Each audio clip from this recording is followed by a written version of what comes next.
Shabbat Shalom. It is Friday, April the 10th, 2015. It is the seventh day of unleavened bread, which is also a high Sabbath, a high Shabbat. That means that no matter what day of the week this day would happen to fall in during the year, it would be considered a Sabbath day. There are two high Sabbaths during Passover week. The first day of unleavened bread, which is the day right after Passover that kicks off the 7 days of eating no leaven, of only having unleavened bread. And then the seventh day of unleavened bread is a high Sabbath. As you can see, I have a picture here of the walls of Jericho tumbling down as the children of Israel march around Jericho 7 times to shout out on as the 7 trumpets blow on the 7th time on the 7th day of unleavened bread. Now, Scripture doesn't come out and say directly that this is the 7th day of unleavened bread, but there's a lot of strong clues. If you read the Scriptures in the book of Joshua, you'll find that they celebrated their first Passover in the Promised Land right after they had crossed the Jordan. Joshua had been commanded by Yahweh to circumcise all the children of Israel because everyone that had been 20 years and younger who had survived their parents and emerged from the wilderness after 40 years, they had not been circumcised in the wilderness. So they were all circumcised so that they could partake of the Passover lamb and actually keep Passover. So it says that they crossed the Jordan, they were circumcised, it took a couple days for them to heal from the circumcision, and then they kept the Passover right there on the banks of Jordan. This is just right before they go up to Jericho. And then the very next thing we read after they keep the Passover at the banks of the Jordan, and the manna stops for the first time in 40 years, because now they're in the Promised Land, we read about how Yahweh commands Joshua and the children of Israel to march around Jericho for 7 days. And they'll march once around Jericho for 7 days, and the people will not say a thing. It's just the priests will blow their 7 horns. But then on the 7th day of their marching, they're to march around the town not once, but 7 times. And then when those 7 trumpets blow from the priests, all the people shout, and then the walls of Jericho will come tumbling down. And that's exactly what happens. So throughout the 7 days of unleavened bread, right after they keep the Passover, they follow Yahweh's instructions. They march around the town of Jericho. And then, of course, on the 7th day, which I believe is the 7th day of unleavened bread today, they, of course, follow what Yahweh tells them to do, and the walls come tumbling down, and Israel is able to easily defeat one of the more powerful cities of the ancient days. And, of course, this victory causes a resounding... it's heard all throughout the land of Canaan, and so many of the nations are very much put into fear after they hear how easily they're able to conquer Jericho.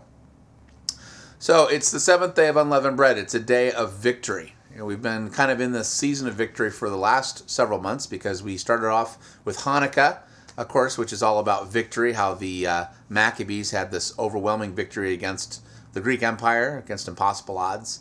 And then a couple months later we had Purim, which is, of course, the story of Esther and all this evil turning into good, and a major victory for the Jewish people because Esther obeyed Yahweh and obeyed her uncle.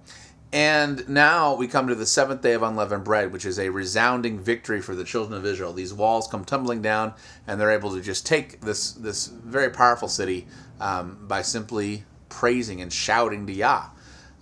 So it's an awesome day to celebrate. Passover, as a whole, is more of a sober feast. In the fall we have Sukkot, which is very joyous and celebratory, but Passover is a very sober feast. We're even commanded to eat it in haste, with sobriety, remembering some very serious things, such as the Passover night when the angel passed over and the firstborn in Egypt were dead, and there was a great wailing that went up from Egypt. The crossing of the Red Sea and all the danger that happened with Pharaoh chasing Israel. And then, of course, the things that happened to Yahshua when he came 2,000 years ago, when he was sacrificed as the sacrificial lamb on the day of Passover and laid into a tomb for 3 days and 3 nights, and then, of course, rose again on first fruits. But by the 7th day of unleavened bread, we do have victory because we have this commemoration of the walls of Jericho tumbling down. By the 7th day of unleavened bread, Yahshua had at this point already appeared not only to the women at the tomb, but he had appeared to the disciples, most of the disciples at this point. And so by the 7th day of unleavened bread, the disciples knew that Yahshua had risen, that he was alive, that everything was going to be okay.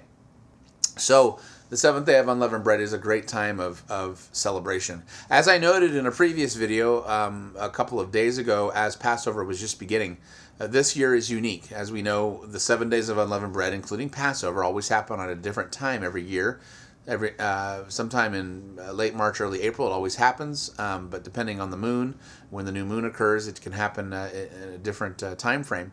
And this year it's unique because we have the 7 days of unleavened bread that kicked off last Sabbath, last Saturday.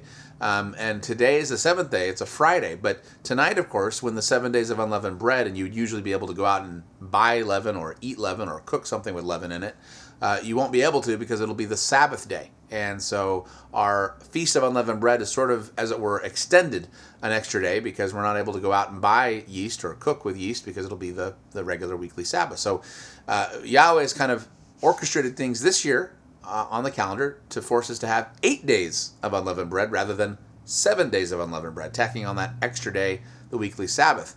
And of course, the number 8 is symbolic for new beginning. If you count the day of Passover, that's at the very beginning. It happened last Friday. You have 9 days total of all of this feasting. And I talked about the prophetic significance in the other video, about how Yah is sort of emphasizing the need to be pure and holy like that, what that unleavened bread symbolizes because of the things that are happening in the world. So I would encourage everyone to take this upcoming Sabbath very seriously, because I do think it's a message from Yah. I think it's a time to really reflect. I think I'm personally going to probably fast for this upcoming Sabbath, a day of fasting, because I usually on Fridays I usually go out and I buy my food and prepare for Shabbat, but I can't do that today because it's the high Sabbath. I can't go and buy groceries, so I think I'm going to choose to maybe fast tomorrow for the Sabbath day, for some things that are going on in my life. And it might be something that you might consider to do as well. Maybe you don't have anything going on serious in your life that you need to fast and seek Yah on, but just the fact that we are having this extra day of unleavened bread, it might be a time for extra reflection, consideration, fasting, prayer, seeking the face of Yah as we're going into this brand new Hebrew year. So I want to wish everyone a happy 7th day of unleavened bread, a happy final high Sabbath for the Passover feast. I hope you all had a very wonderful Passover week this week. I know I did. And Shabbat Shalom, and enjoy your double Sabbath. Whether you fast or not, enjoy having today off, Friday, which is normally a work day, but it's a high Sabbath, and then, of course, tomorrow, which is the weekly Sabbath, as we end the Passover celebrations.